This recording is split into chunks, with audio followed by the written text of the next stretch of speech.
야고보서 1장 1절 말씀입니다. 차이신 줄 알고 봉독 드리겠습니다. 신약성경 야고보서 1장 1절 말씀입니다. 하나님과 주 예수 그리스도의 종 야고보는 흩어져 있는 12지파에게 문안하노라. 내 형제들아, 너희가 여러 가지 시험을 만나거든 온전히 기쁘게 여기라. 이는 너희 믿음의 시련이 인내를 만들어내는 줄 너희가 알미라. 인내를 온전히 이루라. 이는 너희로 온전하고 구비하여 조금도 부족함이 없게 하려 함이라. 우선 4절까지 봉독드렸습니다. 우리는 지난 시간부터 야고보서에 개진되는 너무도 놀랍고 거룩한 계시의 말씀, 이 복음 진리를 우리가 상고해 가고 있습니다. 지난 시간 야고보서 전체 주제, 전체 구조, 또 야고보서의 핵심 쟁점들, 이런 내용들을 우리가 서론적으로 살폈는데, 오늘 이제는 야고보서 본론 내용, 본문 내용을 우리가 함께 상고해 가도록 하십시다. 우리 지난 시간 서론적으로 살핀 대로 야고보서는 어느 신약 성경 할 것 없이 예수는 그리스도이심을 증거하는데, 야고보서는 특별히 세속주의를 배격하는 그리스도 복음에 대해서, 그리스도에 대해서 증거를 합니다.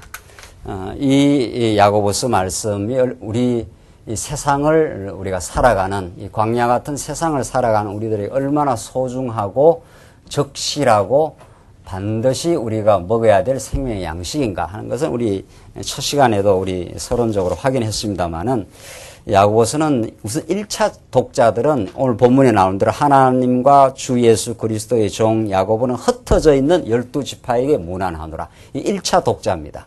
야고보서가 2000년 전에 기록될 때에 직접 받는 독자들은 흩어져 있던 12지파입니다. 그러나 이건 그 당시에 역사적 정황에서 1차 독자이지만, 이건 오고 오는 모든 하나님의 택한 백성들에게 주어지는, 여러분과 저에게도 동일하게 하나님의 말씀으로 주어지는 진리라는 거죠. 이게 중요하죠. 그러니까 우선은 그 당시에 흩어져 있는 12지파들에게 문안하노라 하면서 누가 이 편지를 받는가, 수신자가 누구인가를 지금 확인해 주고 있는데, 말할 것도 없이 기자는 하나님과 주 예수 그리스도의 종 야고보 이렇게 되어 있죠. 야고보 자신을 이제 표현할 때 내가 너에게 편지를 한다, 이런 인간 주체를 드러내는 게 아니라 모든 바울 서신도 그러하고 베드로 서신도 그러하고 야고보 서신도 그러하되, 이 서신을 쓰는 그 주체의 정확한 자리를 자리매김을 정확하게 편지를 쓰는 사람이 자리매김하고 있는 거죠. 이게 이제 계시의 말씀인 거죠.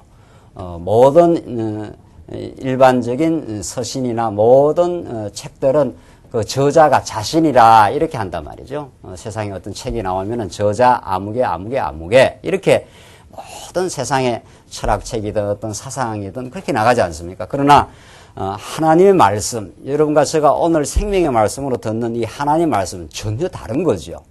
여기서부터 벌써 출발해서부터 다른 거죠. 이미 야고보서 1장 1절에서부터 우리는 야고보서의 말씀을 어떻게 우리가 받아들여야 되는가, 어떤 태도로 이 야고보서의 말씀을, 이 거룩한 진리를 대면해야 되는가 하는 그 태도가 달라지는 거죠.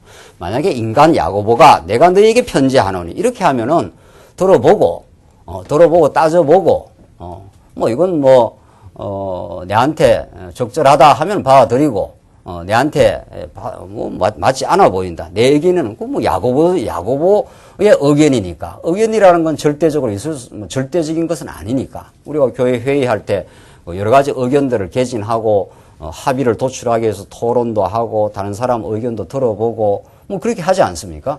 이게 하나님 말씀 야고보서가 야고보라는 어떤 한 인간적 어떤 권위, 인간의 어떤 의견이라면은 우리도 야고보와 같이 생각할 수 있는 하나의 주체로서 야고보 당신은 그렇게 생각하지만 나는 이렇게 생각해 볼 수 있다라든가, 이게 얼마나 가능한 거죠. 그래서 요즘 포스트 모던 시대라고 해서 이 시대는 절대적 진리를 인정하지 않는 시대가 되어버렸습니다. 그래서 누구라도 자기 의견을 개진할 수 있는 다원 시대에 도달했다. 이렇게 이게 오늘 이 시대 풍조입니다. 자, 오늘 우리 세속주의라는 것을 배격하는 세속주의 중에 하나 아주 중요한 게 다원주의라는 건데 절대적 진리가 없다. 당신 생각도 하나의 생각이고 나의 생각도 하나의 생각이다. 자, 그렇다면 야고보서 말씀이 우리에게 생명의 말씀이 될 수가 없어요. 모든 세상의 학문은 그런 식입니다. 세상의 모든 진리 주장은 그것이 절대적인 진리를 담보하고 있지 않기 때문에 내 의견을 개진할 수 있고 내가 비판할 수 있는 거예요. 그렇죠?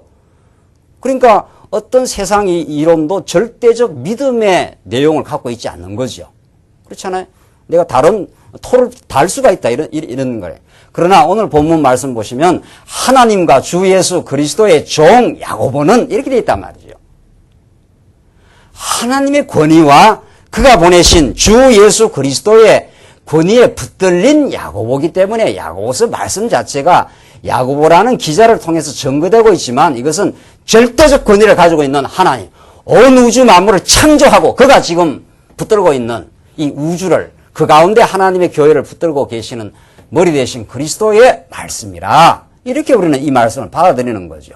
그러니까 여러분과 저의 태도가 달라지는 거죠. 이 하나님 말씀이 딱 쓰면 우리가 옷깃을 여밀고 오늘 어떤 하나님의 능력과 그 주권, 우리를 섭리하시고 우리를 지금 지배하시는 하나님이신가 그 앞에 부복할 준비가 되어 있고 우리가 잘못된 생각이 있으면 포기할 각오가 되어 있고 또 우리가 잘 전진하고 있다면 이 말씀을 통해서 격려받을 각오가 되어 있는 거죠. 그런 거죠. 여러분과 제가 오늘 야고보서 말씀은 그렇게 들려오는 것입니다. 이것을 계시의 말씀이라 그 계시의 거룩한 말씀 앞에 압도되고 우리 생각이 사로잡히고 그래서 우리가 변화되는 그런 정말 살아있는 생명의 말씀이라 그것이 이미 1절부터 그렇게 전개된다는 거죠. 자, 그런 이 편지는 흩어져 있는 12지파에게 1차 독자에게 전달된 것이라. 자, 이때 상황이 어떤 상황입니까? 이 야고보는 예수님의 아들 동생으로 아들이 아니죠. 죄송합니다. 동생으로 되어 있고 죽은 그 야고보가 아닙니다. 죽은 야고보가 아닌 예수님의 동생. 야고보라는 말이 여러 번 나와요. 신약 서신에. 아마 그럴 것이라 이렇게 보고 있는데 학자들이 자, 그런 그 야고보가 편지를 쓰는데 흩어져 있는 12지파니까 이때 이미 신약 교회에 굉장한 핍박이 일어나고 스데반이 돌 맞아 죽고 야고보가 목배임을 당하고 전부 사마리아와 유대와 사마리아와 땅끝으로 다 막 흩어져 나가는 때입니다. 이미. 그렇죠? 우리가 사도행전을 살펴보면은 초대교회 얼마나 그 무서운 핍박이 있었고 오히려 그런데 핍박이라는 그 파도를 타고 복음이 전파되는 거죠. 이게 하나님 하시는 일이에요. 우리는 얼마나 예수를 믿어도 정말 예수를 믿어도 우리가 제대로 예수를 믿지 않으면 예수를 믿어도 자기 중심이에요. 이 신앙생활도 자기 중심으로 예수를 믿는다 이렇게 돼 있다. 정말 우리의 자아가 십자가에 못 박히고 우리가 정말 살아나서 예수를 믿으면 신앙생활이 하나님 중심이요 하나님의 거룩한 은혜를 누리는 것이요 사나 죽으나 하나님의 은혜라 이렇게 막 나가지 않습니까? 그게 사도 바울이 하나님 중심의 신앙이에요. 그러니까 살아도 하나님의 영광이요 죽어도 하나님의 영광이요 잘 살아도 하나님의 영광이고 못 살아도 하나님의 영광이에요. 우리 신앙생활이. 그러나 우리가 십자가에 그에 드러난 하나님의 무한한 언약적 사랑을 우리가 깊이 우리 인격 속에서 정말 깨닫지를 못하면은 이거 예수 믿는 것도 전날에 옛사람의 소욕 따라 예수를 믿는 수가 있단 말이죠. 이 신앙이 미숙할 때. 그러면은 예수 믿고 뭐든지 잘 돼야 된다는 거예요. 이 번영주의, 번영의 복음이라는 이게 오순절 번영의 신학들이에요. 이건 복음 아니에요. 이런 거는. 그렇죠? 이런 건 복음 아니에요. 이런 것은. 예수 믿고 신약교회 성도들은 얼마나 흩어져 나오고 핍박을 받고 고난 속으로 자기들이 뭐 고난에 뛰어든 것도 아니에요. 핍박이라는 게 그냥 도망친 거예요. 도망쳐서 얼마나 그 신고가 많은 참 쓰라린 삶들을 지금 살고 있는 12지파에게 주시는 거예요. 그러니까 하나님께서는 그 당시에 핍박도 가하고 물론 형통도 주지요. 평안도 주고 그때 평안이라는 건 무슨 육신의 안일적 평안이 아니에요. 예수 믿는다는 건 이미 여러분과 저는 이미 광야로 던져져 있기 때문에 이미 광야의 여정을 가고 있는 사람들이기 때문에 광야란 건 비바람이 치고 떼약볕이 있고 그런 곳이에요. 잠시 하나님의 은혜 가운데 쉬고 영적인 평화를 누리는 거죠. 진짜 어려움 속에서 영적인 평화를 누리는 거죠. 그래서 이미 하나님은 핍박이라는 하나님의 도구를 통해서 역사를 통해서 약속의 말씀을 이루어 가셨다 이렇게 돼 있어요. 이 사도행전을 보면 그렇죠. 예루살렘에서 딱 편안하게 말이지 안일하게 안정되게 이렇게 생활하지 않게 만들어 버립니다. 하나님은. 그래서 한국 교회에 이렇게 교회가 부흥을 수적으로 돼 있지만은 병 들어가고 있다고 하는 심각한 우리가 사태에 지금 당도해 있고 우리가 복음을 폼닿게 되는 게 중요하지 않나요? 오늘 야고보서 말씀이 그런 거예요. 흩어져 있는 하나님이 흩어버렸어요. 그렇죠? 하나님이 핍박을 가해서 흩어버린다고요. 그러니까 그것이 하나님의 뜻이라고 믿는 거예요. 우리는. 오늘 이 본문의 말씀을 우리가 들으면서 야 그렇구나. 하나님께서 우리에게 형통도 주실 수도 있지만 하나님께서 우리 교회에게 우리 개인에게 가정에게 하나님께서 환난과 어려움을 주어서 하나님 어떻게 해야 합니까? 하나님의 능력을 의지할 수밖에 없는 그런 상황 속에 하나님 주신다는 거예요. 자, 그런 12지파에게 무난했기 때문에 그런 상황을 우리가 의식하면 이것은 오늘의 우리 상황과 방불해요. 자, 우리가 지금 한국 교회가 지금 한국 사회가 몇십 년 좀 전쟁이 없고 지금 평안하지 언제 한국이 뭐 그렇게 안정된 때가 몇 년이나 있었습니까? 6.25 동란 가깝게는 80년 민주화 탱크에 막 젊은 사람이 깔려 죽고 말이죠. 그게 얼마 몇십 년 전이에요. 6.25 동란이 있고 보릿고개가 있었고 일제 치하가 있었고 인생의 삶이 그렇듯이 한국 역사가 그런 거예요. 지금 벌써 이미 60, 70 연세가 드신 분들은 다 그걸 겪어온 분들 아닙니까? 이미. 그렇죠? 그러니까 오늘 이 본문 말씀은 그 당대 1차 독자들에게 준 말씀일 뿐만 아니라 하나님의 섭리 가운데 이 땅을 하나님의 섭리해 가시는 광야 같은 여정을 걸어가는 하나님 백성들에게 주신 말씀이라. 자, 이 말씀이 어떻게 전달이 되는가? 2절 보세요.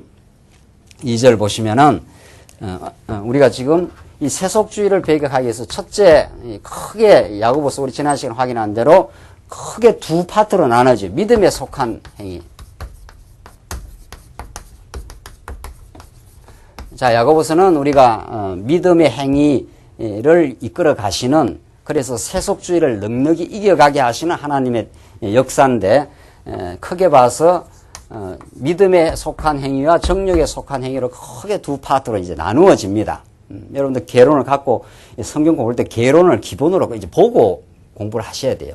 개론을 보는 거. 그 훈련이 여러분들 참 중요한데 이렇게 야고보서 큰 두 구조로 되어 있고 우리는 지금 이 본문을 1장 1절로부터 3장 12절까지 1장 1절로부터 3장 12절까지 그리고 3장 13절로부터 끝까지 이렇게 되어 있는 거죠. 자, 이런 큰 구조로 이제 전개됩니다. 하나님이 세속주의를 배격하게 하시는 그리스도를 증거해 주는데 이 그리스도는 세속주의라는 게 얼마나 강력한지 모릅니다. 이걸 배격하게 하려면 그리스도는 우리에게 참 믿음을 주신다. 예수는 그리스도이십니다 하는 게 믿음의 내용 아니에요? 예수가 우리 왕이십니다. 이 말이거든요. 그가 우리를 끝끝내 사랑하고 우리를 책임지십니다. 이게 믿음의 내용이에요. 그런 믿음을 강력하게 우리에게 주시면은 그런 삶이 행위가 나온다는 거예요. 그런 행위가 어려운 가운데도 잘 견디고 잔잔한 소소한 삶의 감사가 넘치고 그런 거죠. 그게 믿음의 행위예요. 그래서 지금 우리는 2절로부터 이 믿음에 속한 행위를 우리가 살펴갑니다. 2절로 4절 시험은 인내를 이룸으로 기쁘게 여기라고 권면합니다. 자, 하나님 주시는 시험 혹은 다른 말로 시련 이런 뜻이에요. 이런 시험 혹은 시련은 인내를 이룸으로 기쁘게 여기라고 일단 권면이 나와요. 자, 이게 왜 세속주의를 배격하는 그리스도에 대한 말씀이냐. 이 주제를 정당화하고 입증하기 위한 내용이 두 구조 아니에요. 그렇죠? 언제나 성경은 이 주제가 중요하고 이 주제를 뒷받침하는 구조로 딱 돼 있어요. 이게 구조예요. 이게 주제고 이게 이 주제를 뒷받침하는 이 구조라 그래요. 이 진리라는 것은 딱 이렇게 돼 있어요. 진리는.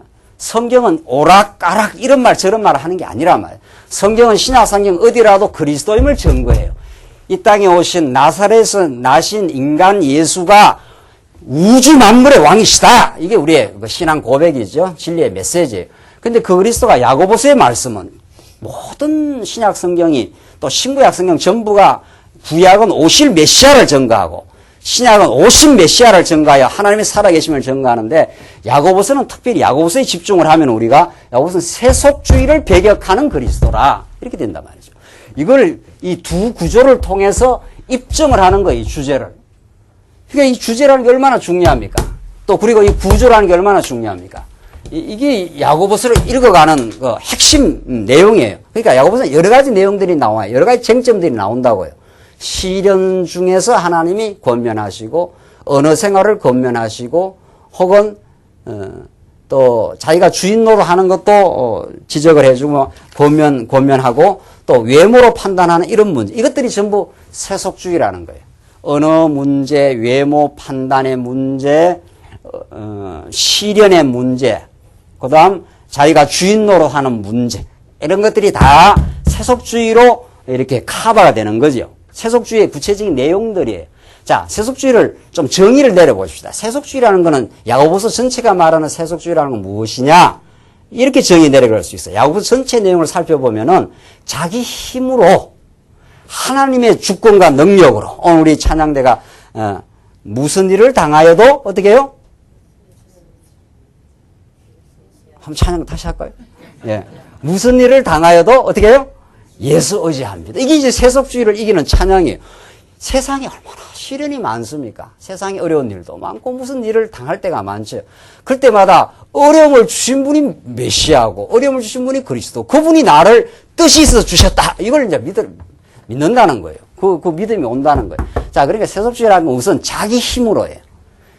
자기 힘으로 첫째는 자기 힘이고요.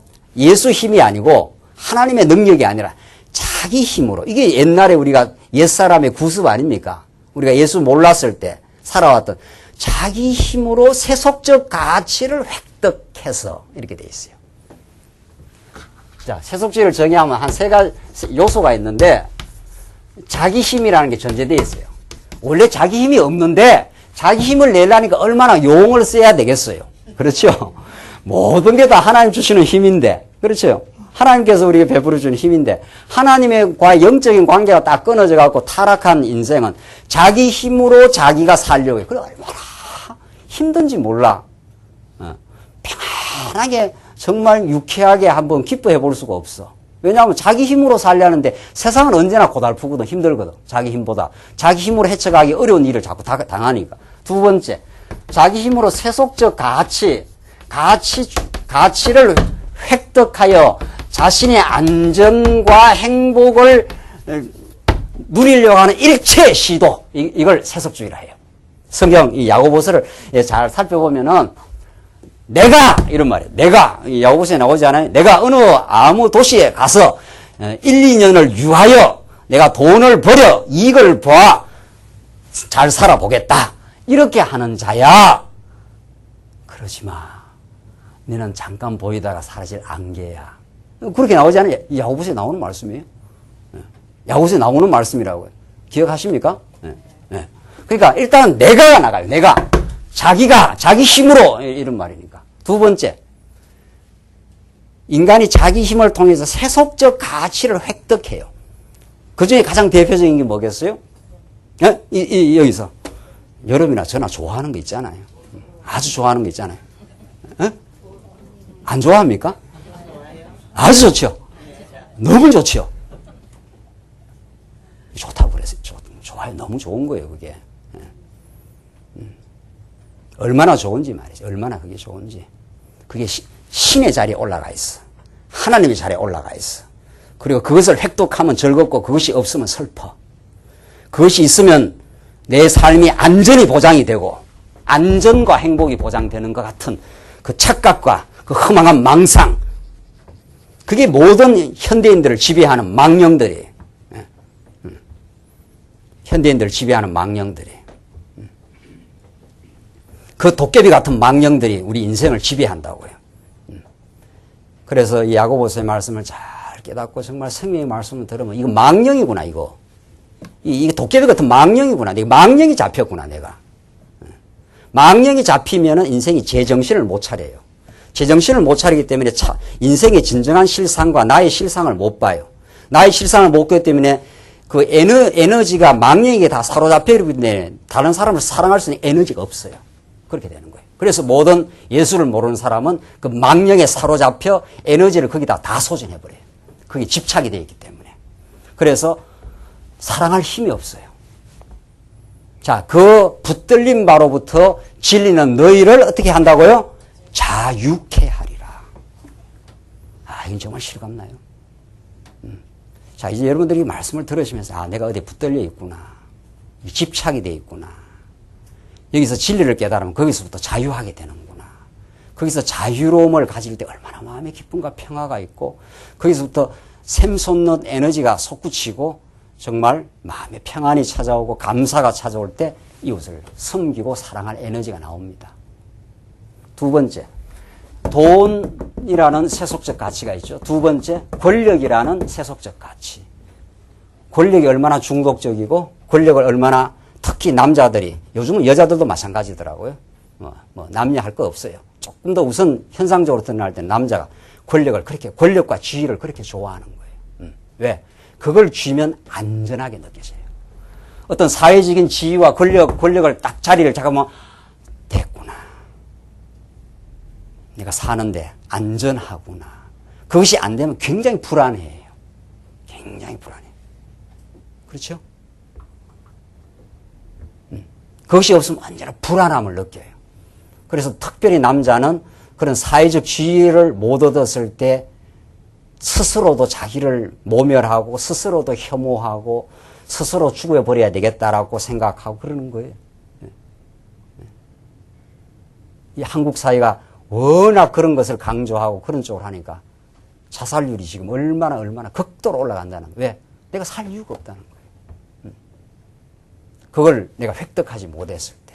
돈도 권력도 지위도 명예도 다 세속적 가치. 내 힘으로 그것을 획득하여 뭐를 얻겠다고요? 안전과 또 뭐를 얻어요? 행복을 얻으려는 일체의 시도. 이걸 세속주의라. 그러니까 하나님이 아니고 이런 말이죠. 하나님이 아닌 하나님의 힘, 하나님의 살아계심, 이것과 정반대되는 게 기독교 사상 아니에요? 기독교 진리 아니에요? 기독교는 내 힘이 아니고 하나님의 능력이 나를 지금까지 붙들어 왔고 하나님이 내게 다 필요한 만큼 주셨다. 이렇게 하죠. 모든 물질이라는 게, 명예라는 게, 무슨 사회적인 지위라는 게 우리는 필요 없다 이런 뜻이 아니에요. 그게 내가 섬길 대상이 아니라는 거죠. 내가 그걸 집착할 대상이 아니다. 하나님 주셔요. 필요한 대로. 중요한 건 내라는 옛자에서, 옛자가 십자가에 죽어버리고 예수와 함께 부활해버리면, 부활의 진리를 깨달으면, 하나님 살아계심을 깨달아버리면 자기 힘이 아니라 하나님의 능력으로 이렇게 된 거예요. 하나님의 계획이 이렇게 되는 거죠. 이게 신본주의예요. 하나님께서 모든 필요한 이 세속적 가치는 다 도구적 가치거든요.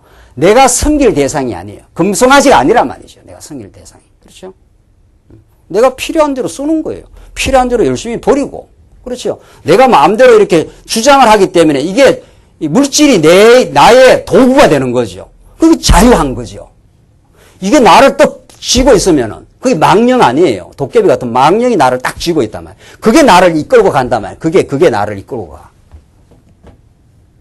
그게 지시하고, 그게 나를 웃기고, 그게 즐겁게 만들고, 그게 나를 괴롭게 만들고, 그게 빠져나가면 괴로운 거고, 그게 쌓이면 아주 행복해 하고 말이죠. 이건 일체의 세속주의라. 그게 얼마나 우리를 헛개비 같은 인생의 길로 몰아갔는가, 과거에. 그게 집착되어 있기 때문에 그 귀한 도구를 한번 마음 놓고 즐거이 써보지도 못하고. 내가 잘 아는 어떤 장로님, 어머님이 죽을 때까지 베개에다 돈을 넣고 잤답니다. 그래서 너무 가슴 아파요. 너무. 그렇게 안 해도 되는데. 이제 아들들이 다 살 만큼 사는데.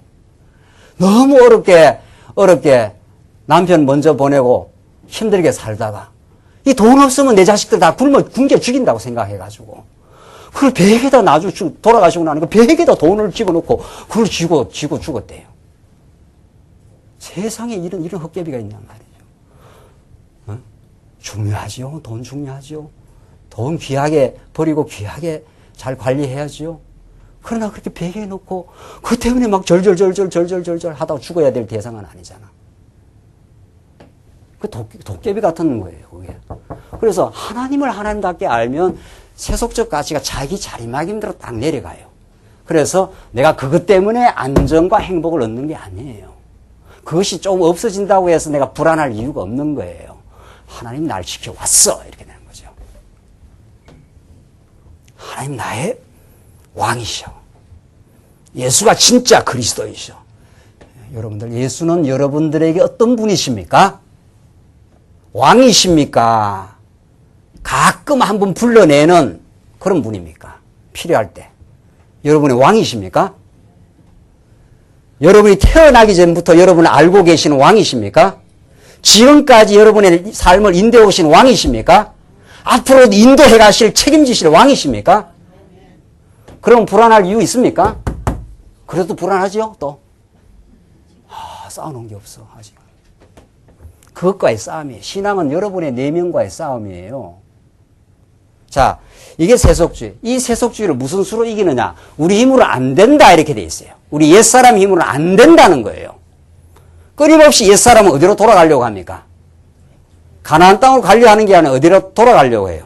애굽으로 돌아가려고 해요. 그래서 누가 해주신다는 거예요? 그리스도를 제대로 만나면, 예수님을 제대로 만나면, 그 예수의 능력을 제대로 깨달으면 바다를 잔잔케 하고 죽은 자를 적석에서 일으키시는 메시아의 능력을 알면 드디어 그 집착으로부터 우리가 해방받아요. 여러분들, 이것은 여러분의 삶 속에서 느끼는 게 중요해요, 이제. 제가 느끼는 만큼 느끼고 살잖아요. 여러분이 그런 걸 느끼는 게 중요해요. 예수는 그리스도라 카더라가 아니에요. 강단에서 예수는 그리스도라 카더라가 아니라 예수는 그리스도야! 이렇게 돼야죠. 여러분에게 이제 고백이 일어나야죠. 자, 이게 세속주의. 자, 세속주의를 다시 정리하면 뭐라고요? 자, 다시 보십시오. 자, 이걸 정확하게 알고 들어가야 돼요, 본문을. 세속주의는 누구 힘으로? 자기 힘으로 하나님의 능력과 그의 주권적인 능력이 나를 이 땅에 보내고 그의 뜻을 이 땅에 이루기 위해서 하나님이 지금 인도하고 동행해 주신다. 이게 아니라 하나님 없으니까. 하나님 없다고 생각하니까. 옛날에 우리가 다 불안한 거예요. 내 힘으로 뭘 붙들어야 돼. 내 힘으로 돈도 벌어야 되고 내 힘으로 권력도 쟁취해야 되고 내 힘으로 사회적인 지지도 얻어야 돼. 그러면 살았다. 두 번째, 세속적 가치를 획득해야 돼요. 이거 하느라고 세상 사람들 다 지금 막 밤 늦도록 죽을 고비하고 한국인들. 그래서 40대에 제일 많이 죽는데요. 뭐 때문에? 자기 힘으로 뭘 얻으려고? 이 세속적 가치를 얻으려고 이렇게 발버둥 치고 뭐 쉬지도 않고 죽도록 일하다가 40대 조금 이렇게 된다 싶으면 죽는다는 거예요. 그래서 뭘 얻어보겠다고? 안전을. 아담이 타락하고 그때부터 두려움이 온 거예요. 죄의 정상이 두려움이에요. 여러분들 인간 마음속에 막 본질적으로 두려움이 들어있어요. 죽을까 봐 두렵고 제일 근본적인 두려움이 죽을까 하고 두려운 거예요. 그런데 여러분과 저는 예수 믿어버리면 어떻게 돼요? 예수를 그리스도로 진짜 믿어버렸으면 뭐 어떻게 된 거예요? 그의 부활하심을 믿어버렸으니까 어떻게 되는 거예요? 두려움이 어떻게 해요? 본질적으로 없어져 버려요. 지금 죽어도 천국이야.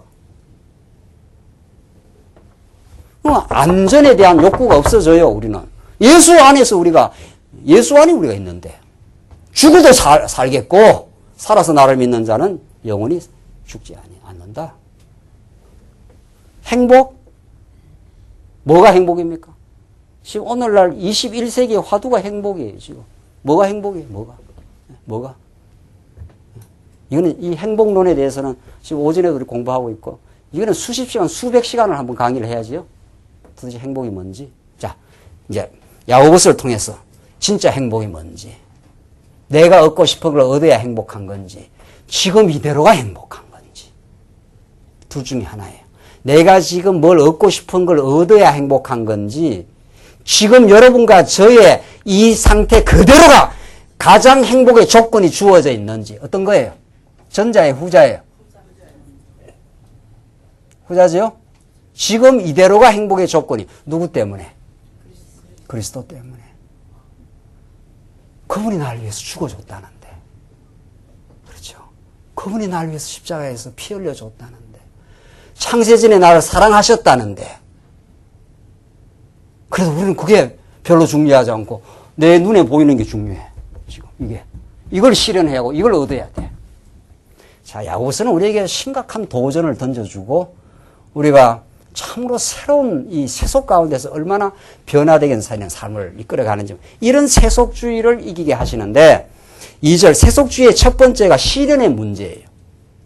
시련이 봉착하는 문제가 첫 번째의 문제예요. 내 형제들아 너희가 여러 가지 시험을 만나거든 온전히 기쁘게 여기라, 이렇게 나온다. 이게 시련의 문제. 여러 가지 시험 해야 돼. 영어로는 트라이얼에서 시험보다는 번역이 그냥 시련이 좋아요. 테스트라기보다도 그냥 시련을 만나거든. 우리 말 표현에는 시험이라고 되어 있는데, 시험이라도 약간 뉘앙스가 있긴 합니다만 더 좋은 건 시련이에요. 어려움을 만나거든. 어려움 만나거든. 어떻게 하라고요? 온전히 어떻게 해요? 기쁘게 여기라. 이게 제일 안 되는 거 아니에요. 네, 그렇죠? 우리 옛사람으로는 죽었다 깨어나도 안 되는 겁니다. 옛사람으로. 그런데 이게 새사람으로는, 거듭난 인생으로는, 예수께 붙들린 인생으로는, 예수의 가치를 아는 인생에게는 이게 이제 된다는 거죠. 이게 불가능한 것이 가능한 거예요. 그러니까 과거의 옛사람은 안 돼요. 왜냐하면 과거의 옛사람이 이게 옛사람이 가는 길 아닙니까? 타락한 우리 죄성은 자기 힘으로 세속적 가치를 획득해서 안정과 행복을 얻으려 하는데, 시련이 오면 행복이 사라진단 말이죠. 시련이 오면 행복감이 사라져. 그렇죠? 시련이라는 게 내한테 괴로운 일이 오는 거 아니에요. 경제적 고통이 온다. 갑자기 막 심각한 질병이 찾아온다. 아이들이 굉장히 아프다. 막 교통사고가 났다. 관계가 힘들다. 부부 관계가 아주 힘들다. 뭐 이런 게 다 시련이에요. 아이가 막 힘든 상태에 빠졌다. 사업이 막 부도 위기에 지금 넘어가고 있다. 이 다 시련이에요. 그 시련이 오면 우리 마음이 당장 어떻게 되는가 하면, 이쪽 구조로 갖고 사는 사람은 내 힘으로 애를 써서 내가 좋아하는, 내가 안정과 행복을 유지한다고 생각하는 돈이라든가 명예를 내가 꼭 붙들고 있는데, 시련은 내가 갖고 있는 돈이라든가 명예를 이렇게 빼앗아 가요. 그렇죠? 부도가 난다는 건 내가 갖고 있는 물질이 싹 빠져나가면 돈이 빠져나가면 명예도 같이 잃는 거예요. 현대사회에서는. 그렇죠? 돈이 있어 보십시오. 현대사회에서 다 사람들이 붙어요. 예. 돈이 빠져나가면 쥐새끼 한 마리 안 나타난다는 거 아니에요. 진짜. 진짜 그런 거예요. 그러니까 정성이 살아있어야 그게 사람이 붙지, 딱 죽고 나면 다 사라진다는 거예요. 자, 여러분과 저가 가지고 있는 세속적 가치가 없어져도 충만한 게 무엇이 있어야 돼요. 그렇죠? 여러분과 지금 가지고 있는 물질이든 명예든 학벌이든 뭐 이런 세속적 가치가 다 없어져도 충만한 뭐가 있는 사람이 행복한 거죠. 그렇죠? 그런데 내가 지금 갖고 있는 것들이 사라지면은 내가 불안하다, 이런 사람은 진정한 행복을 누릴 수가 없어요. 왜? 이 땅에서는 있다가도 없다고도 하는 거예요. 모든 게. 그렇죠? 그래서 시련이 오면 내 안전이 무너지는 것 같아요. 내 행복감이 사라지는 것 같단 말이죠. 그래서 시련을 싫어하는 거예요. 세상 사람들은. 그렇죠? 세상 사람만 그런 게 아니고 예수 믿는 사람들도 아직은 충분히. 자, 우리는 예수 그리스도의 형상을 닮아서 지금 전진하고 있는데, 예수 믿기 전에는 시련은 무조건 싫은 거예요. 시련은. 예수 믿지 않을 때는 모든 게 내 뜻대로 잘 돼야 돼. 자, 방향이 확 틀어졌어요. 이제 예수를 믿게 됐어. 죽었던 나를 살렸어, 예수님이. 자, 우리가 죽었다가 지금 살아났다는 거예요. 살아나서 예수 그리스도를 향해서 전진하고 있다는 거예요. 그런데 살아났긴 살아났는데 아직 옛사람의 소욕에 많이 끌려 들어가. 이게 이제 미숙하고 이게 성숙한가 아니고 하나님께서 강력한 말씀에 붙들려 내 인생이 변해버린 인생. 그러나 아직은 그렇게 많이 변하지 않고 옛사람의 기질이 많이 남아있어. 그 애굽으로 돌아가고자 하는 옛사람의 소욕이 많이 남아있어. 그 시퍼렇게 남아있어, 때로는. 그러면 시련이 오면은 이때 이게 이제 이쯤 여기서 시련이 오면 어떻게 돼요? 기쁘게 여겨져요? 안 여기지지요. 왜? 내 안정과 시련이라는 건 내가 가지고 있는 세속적 가치를 뽑아내는 거 아니에요. 건강을 뽑아내거나 물질을 뽑아내거나 내 지위를 무너뜨리거나 하는 게 시련이거든요. 그렇죠? 병이 찾아오거나 부도나거나 뭐 뭐 여러 가지 그런 것들이 내가 갖고 있는 세속적 가치가 없어지는 거예요. 그러니까 그걸 좋아하겠어요? 안 좋아하겠어요? 예수 안 믿었을 때는 아주 저주하지요. 저주해. 내가 내 뜻대로 안 되면 부모도 저주하고 막 세상도 저주하고 그래서 유영철 같은 그 길태 같은 애들이 막 성범죄하고 막 하는 거는 이 세상을 다 저주하는 거거든요. 내가 부모 잘못 만나가지고 내 인생이 이렇게 됐다. 세상도 같이 한번 무너져 버려봐야 돼. 이렇게 자기를 저주하고 세상을 저주하죠. 그렇죠? 이게 안 믿는 사람의 가는 길이에요. 그러나 지금은 우리는 예수를 믿었는데 믿긴 믿었는데 믿는 게 아직은 시들시들해. 팔팔하고 막 싱싱하고 막 살아있고 이러면은 시련이 오면 이렇게 되는 거예요. 하하. 내가 아직도 집착하고 있는 세속적 가치를 하나님 무너뜨려서 누구한테로 가라는 뜻이구나. 에? 누구한테로 가라는 뜻이구나. 그리스도 앞으로 가라는 뜻이구나. 이렇게 되니까 그게 깨달아지니까 그게 어떻게 됩니까? 그게 깨달아지는 사람은 그 시련이 나를 더 좋게 한다고 느껴지니까 어떻게 됩니까?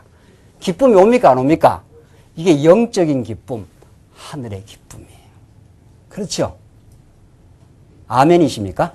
네. 그러니까 위로부터 그런 게 그걸 깨달으면 이 시련이 내가 붙들고 있는, 내가 과도하게 붙들고 있는, 내가 수단적 가치로 내가 자유하게 누리는 게 아니라 과도하게 붙들고 있는 걸 하나님께서 좀 걷어내시고 아버지께로 오게 하시는, 그리스도 왕 대신 그리스도께로 오게 하시는, 내가 막 건강을 너무 이 현대인들의 건강제일주의는 이걸 과가 아니에요. 제가 헬스를 매일 가거든요. 그럴 때 이러고 그것도 옆에 애들이 그런데 대단해. 진짜 그 살겠다고, 건강해서 살겠다고. 예수 믿으면 좋지요. 예수 믿으면 건강하는 거 너무 좋은 거지요. 그 건강으로 하나님께 영광 돌리고 건강으로 이웃을 섬기고 사랑하고 아주 너무 좋아. 너무 건강하면. 근데 건강 안 해갖고 막 이러고 있으면 뭐 할 겁니까? 건강의 목적이 뭐야? 내가 물어보고 싶고 왜 그러는데요, 당신? 왜 막 이렇게 이러고 왜? 뭐 이유가 있어야 될 거 아니야. 목적이 있어야 될 거 아니야, 인간이. 왜 살아? 왜? 목적이 있어야 될 거 아니에요. 목적이 있으니까 건강 관리도 하고 돈도 벌이고 하는 거 아니에요, 우리가.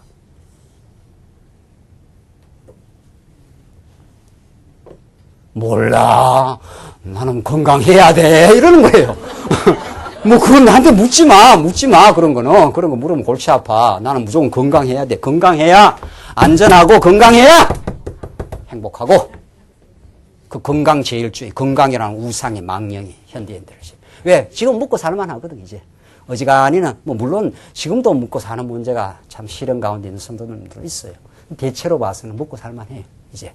그래서 건강해야 이 버린 걸 이걸 내가 내 행복을 더 조금이라도 더 유지하겠다. 몇 년이라도 더 유지하겠다는 거예요, 몇 년이라도. 비참해, 정말. 인생 정말 비참한 거예요. 정말 예수 없는 인생 얼마나 비참하고, 그 몰골이. 정말. 우리 예수 한다는 게 얼마나 놀라운 일인가.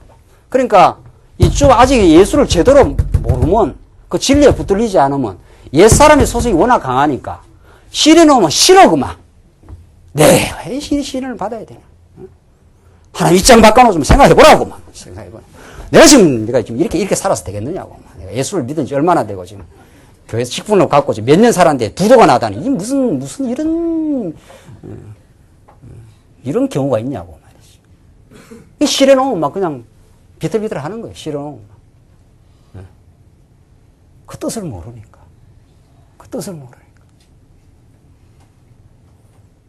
이게 여러 가지 시련을 만나고 온전히 기쁘게 여기라. 이걸 하나님 말씀이 기쁘게 여기라고 여기겠어요?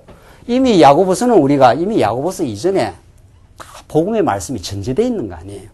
세속 가운데 우리를 두시고 넉넉히 배역하고 승리하는 그리스도가 전제되어 있어요, 이거는. 그렇죠? 히브리서의 말씀이 전제되어 있다는 거 아니에요. 신구약 전체의 말씀이 확 야고보서를 끌어가는 말씀이거든. 그렇죠? 그리스도가 내 삶의 주인이요. 그분이 나한테 필요해서 시련을 주셔서, 보십시오. 그 이유가 나오잖아요. 3절. 너희 믿음의 시련이. 하나님께서 믿음을 주시는데, 믿음을 단련시키려면 시련을 주신다는 거예요. 믿음의 시련이에요. 자, 중요한 거는 시련 앞에 여기 이게 중요해요. 이게. 자, 시련도 물론 중요하지만은 믿음의 시련 아니에요. 믿음의 내용이 뭐예요? 믿음의 내용이 뭐예요? 예수는 어떻게 해요? 그리스도이십니다. 야고보서의 말씀에 따르면 예수는 세속주의를 배격해 하시는 누구예요? 그리스도이십니다. 이게 믿음의 내용 아니에요. 우리가 워낙 세속주의에 붙어 있으니까, 집착이 되어 있으니까 하나님 우리를 순수화시키려고 우리가 아직도 예수를 믿긴 하지만 이게 예수를 믿긴 하지만 옛사람, 옛날 살았던 가치관이 아직도 많아. 하나님께 전적인 영광을 돌리고 아무 일을 당하여도 오늘 찬송처럼 정말 예수를 의지하고 하는 게 아니라 조금만 어려움 오면 예수를 의지하는 게 아니라 뭐 그 누구를 찾아가야 이 문제를 해결하나. 이게 먼저 머리가 돌아간단 말이죠. 딱 시련이 오면은 하나님이 이 일을 주셨다. 딱 그 하나님을 붙들고 말이죠. 하나님이 이 시련을 주셨다. 무슨 뜻을 가지고 주셨을까? 이게 딱 하나님께 기도하는 자세가 딱 성립되면은 그 시련 가운데 자꾸 시련은 힘든 거예요. 시련이 어렵지 않다는 뜻이 아니에요. 어려움이 있어도 하나님이 일을 주셨고 하나님이 뜻이기에 있어서 일을 주셨다. 이 고통스러운 시련에 하나님의 뜻이 있다. 거기에서 오는 말할 수 없는 영적인 기쁨이 있다는 거죠. 그때는 힘들지요. 그때는 힘들어도 그것이 뜻이 없는 일이 아니야. 자기 스스로가 하나님께 물어보고 하나님 이 일을 왜 주셨습니까? 하나님 나는 뜻이 있는 줄 압니다. 지금은 내가 이 황당하고 어려운 일을 겪으면서 어떻게 해야 될지 잘 모르겠습니다. 그리고 힘듭니다. 그리고 하나님께 나아가는 거죠. 그럼 하나님의 말씀 안에서 총체적 말씀 안에서 성경의 복음의 원리 안에서 이 일의 의미가 말씀 안에서 깨달아진다는 거 아니에요. 오늘 여러분이 오늘 이 말씀을 들으시면서 여러분에게 주신 갖가지 시련이 있지 않겠나요? 그 이유가 있다는 거예요. 이는 너희의 믿음의 시련이에요. 중요한 건 이 믿음의 대상인 예수 그리스도가 그 시련을 주시기 때문에 그 이유가 있다는 거죠. 이는 했으니 그 이유는 인내를 만들어내는 줄 너희가 어떻게 해요? 알미니라. 인내를 만들려고 시련을 준다. 우리는 전에는 인내가 없다는 거죠. 지난날에는 인내가 너무 부족해. 우리가 예수를 믿긴 했어. 예수를 믿고 이렇게 지금 자라가는 과정인데 우리가 미숙하고 어린아이 같은 어린아이의 특성은 인내가 없는 거예요. 엄마 아버지한테 뭐 과자 하나 사내라고 딱 하면은 그때부터는 인내가 없는 거예요. 바로 그게 등장할 때까지 막 땅에서 퍼질고 울고 말이죠. 그러면 아버지는 적당하게 그걸 인내케 해야 되잖아요. 바로 입에다 갖다 주는 게 아니라 그게 해악스러우면은 안 돼. 집에 가서 더 좋은 거 먹어야 돼. 그러면 애가 막 길길 뛰고 난리 하는 거죠. 그 애하고 싸우면서 지면 안 된다는 거 아니에요. 그 아버지가 진짜 자녀를 사랑하면 그 싸움에서 이기는 거죠. 안 돼. 견뎌야 돼. 그런 거죠. 자, 오늘 이 야고보서의 맥락은 이미 예수를 믿은 사람들입니다. 그리고 12지파로 흩어져 있는 이미 예수가 삶의 가치를 알아요. 아는데 아직은 충분히 내면화가 되어 있지 않아요. 우리가 예수는 그리스도인다 말을 이미 말씀을 통해서 다 알지 않습니까? 이론적으로는. 그러니까 이제는 이론적으로 아는 게 다가 아니에요. 예수는 그리스도를 모르는 사람 우리 광야에 순거가 있습니까? 응? 그걸 하나님께서 정말 내 인격화시키고 내면화시켜서 정말 기쁨으로 그걸 받아들이기까지. 정말 기쁨으로 하나님께서 우리를 또 연단시키고 끝없는 하나님의 훈련이에요. 우리 삶은 끝없는 훈련. 광야라는 건 1차 시련, 2차 시련, 3차 시련 이렇게 거치고 나면은 또 올 게 오는구나. 또 이 파도를 잘 타고 이 파도를 역이용하여 베테랑 선장은 더 빨리 간다. 우리 찬송에 나오지 않습니까? 네. 네. 삶은 폭풍우가 밀어닥쳐요. 네. 그때 초심자 선장은 조그만 폭풍우가 쳐도 막 그냥 배가 뒤집힐 것 같은 사공이 예수님이기 때문에 배 안 뒤집힙니다. 절대로. 우리 죽는 날까지 배가 절대로 안 뒤집혀요. 흔들거리긴 해도 뒤집어질 법이 없어요. 절대로 우리는. 그걸 믿어요. 우리가. 왜? 그분이 나의 삶을 책임지시니까.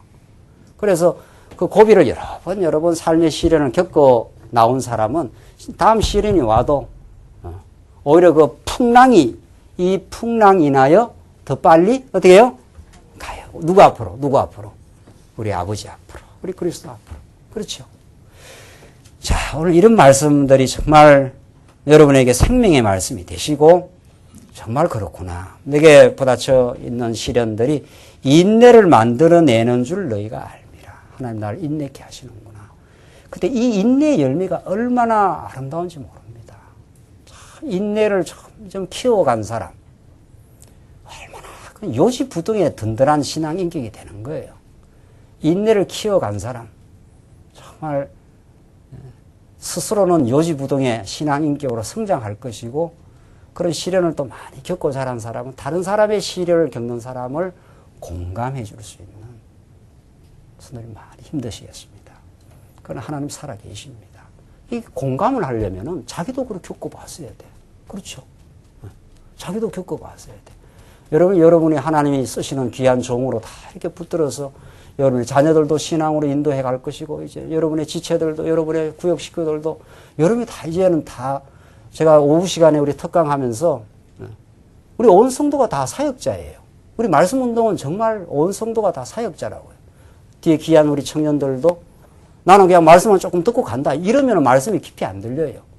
나는 내 후배들을 인도해주고, 내가 조금이라도 먼저 이 말씀을 들었으므로, 이런 어떤 사명감으로 가지고 이 말씀을 들으면 이 말씀이 그냥 들리나요?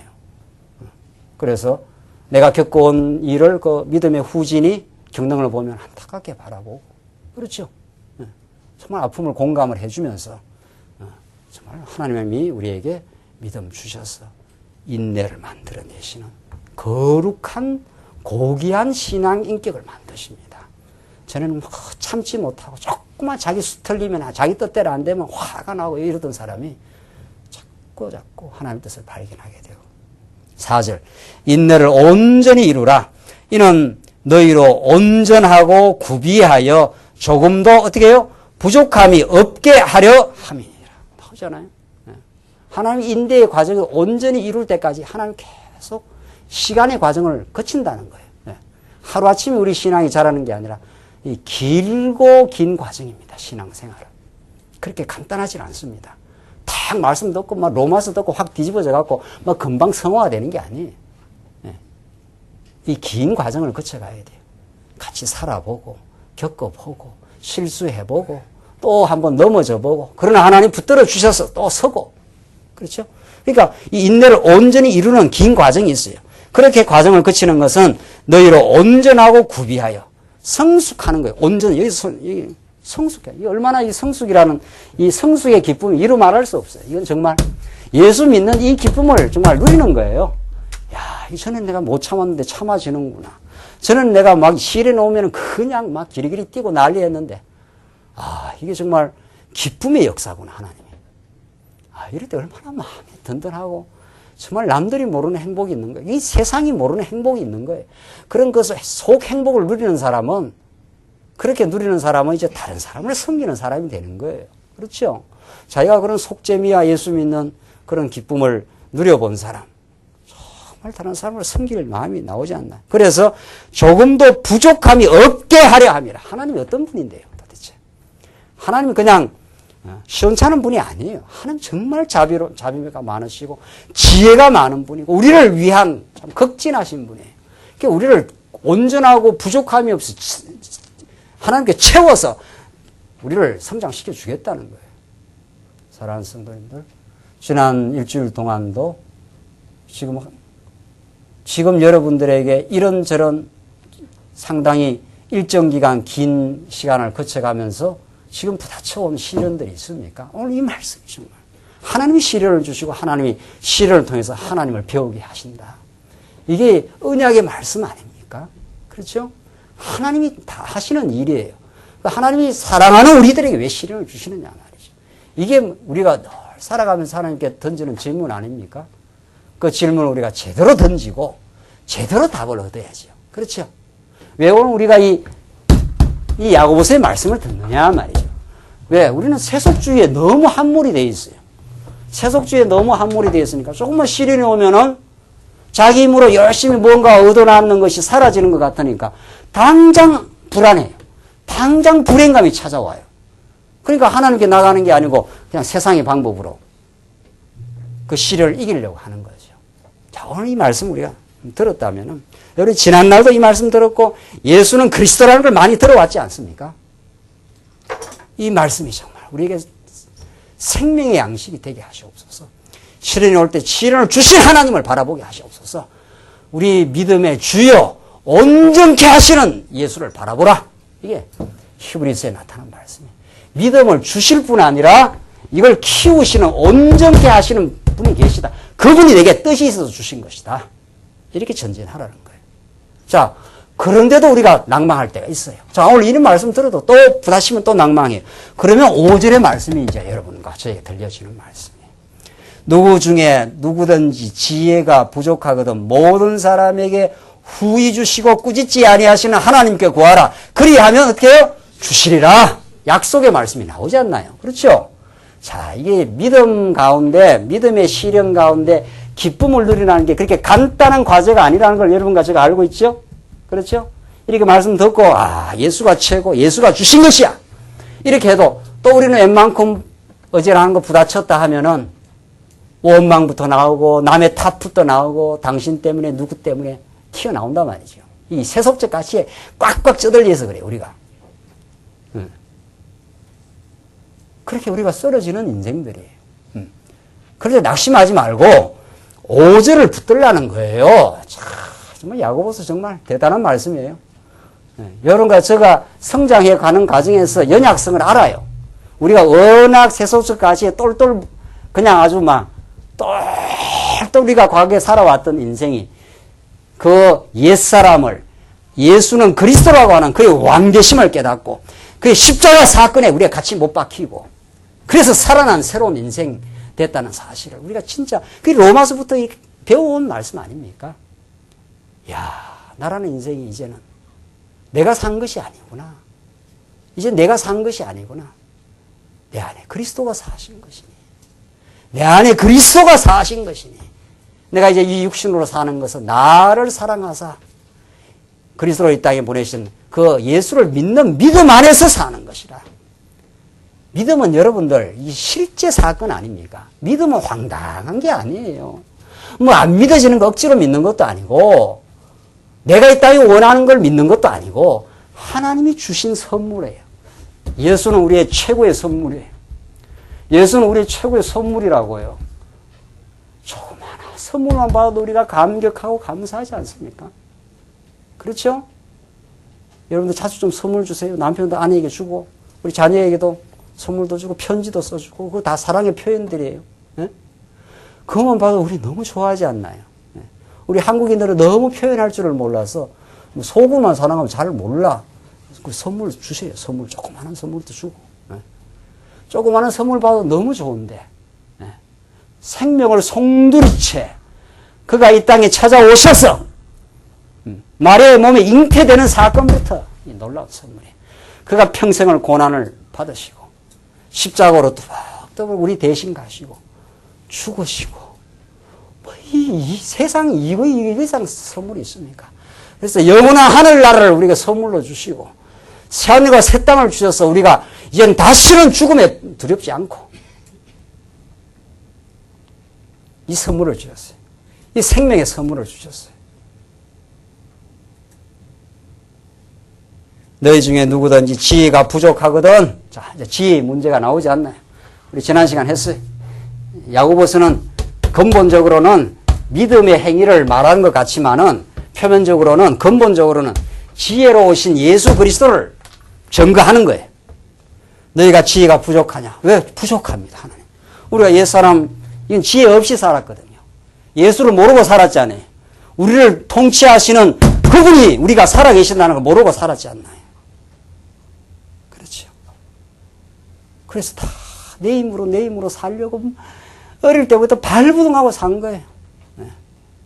저는 믿지 않는 가정에 태어나서 우리 부모님, 할머니가 전부 교우가 너는 서울대학 가야 산다. 서울대학 가야 된다. 서울대학 가야 된다.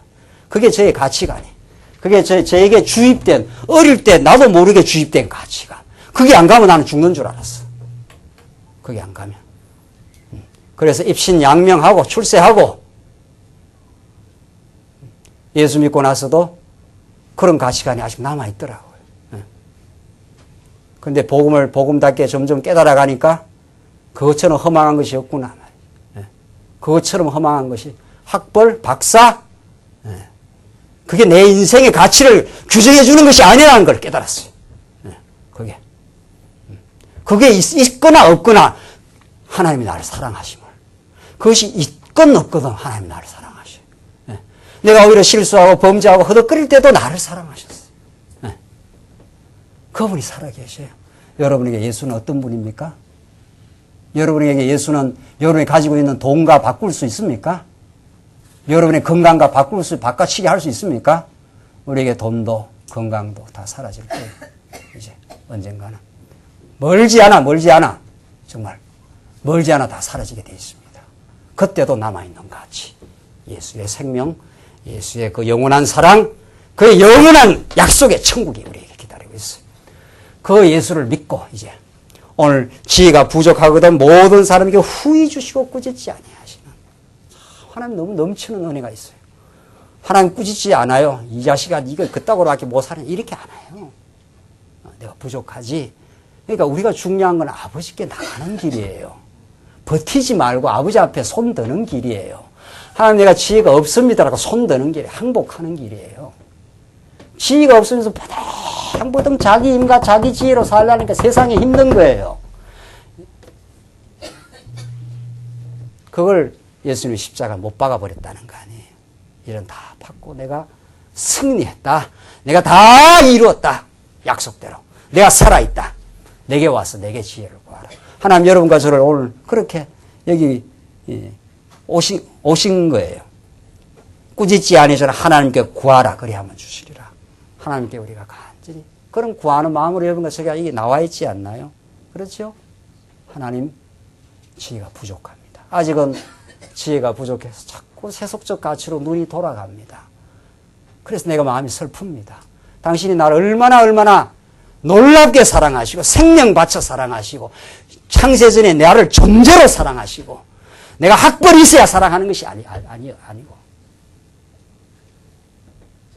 이 세상에서 세상의 미만의 쓰레기 같은 인생도 예수님은 우리를 사랑하시고 현장에서 간음한 여인도 예수님이 사랑하시고 그렇게 사랑하셨습니다. 그것이 여러분과 제가 누리는 특권이요. 우리가 포기할 수 없는, 놓을 수 없는 가치입니다. 기도하십시다. 하나님 감사합니다. 이 놀라운 복음의 가치를 주셔서 감사합니다. 이 복음의 가치를 우리가 전날 깊이 몰라 얼마나 지난날 살아왔던 삶을 반복하고 허우적거렸던 지난 세월이 있었습니다. 이제 예수 한 분으로 만족하고 감격하게 하시옵소서. 나는 주님이 아니면 살 수 없는 인생이며 허망했던 죄인이며 연약한 존재임을 기억하고 우리 주님을 붙들고 살게 하시옵소서. 이 진리의 가치 우리에게 머물 수 없습니다. 하나님 우리를 통해서 땅끝을 향해서 힘차게 전파되게 하시옵소서. 예수님 이름으로 기도하옵나이다.